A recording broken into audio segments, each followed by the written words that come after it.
Mahigit 300,000 pisong halaga ng shabu ang nasabat sa Bayambang PNP sa isinagawang drug buy bust operation sa barangay Nasian Sur, Bayambang, Pangasinan.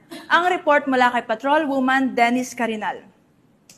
Estado ng street-level individual sa ikinasang drug buy bust operation ng Bayambang PNP at sa maigting na pagkikipagtulungan ng PDRO-1 sa Purok 4 Barangay Nasian Sur, Bayambang, Pangasinan, ito lamang June 11, 2025. Kinilala ni Police Lieutenant Colonel Romel P. Bagsik, hepe ng Bayambang PNP, ang suspect na si alias Sam, residente ng Barangay Apaya, Malasiki, Pangasinan.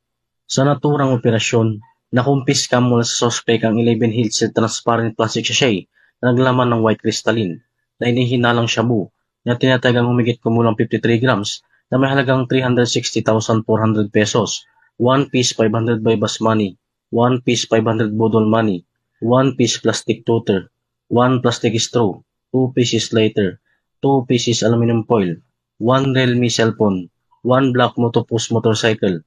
Maharap ito sa kasong paglabag sa Republic Act 9165 o Comprehensive Dangerous Drugs Act 2002. Ang tagumpay ng operasyon ay bunga ng magandang ugnayan ng mamamayan pambansang pulisya para mas lalo mapaigting ang kampanya laban sa kriminalidad tungo sa mapayapat ligtas na bagong Pilipinas.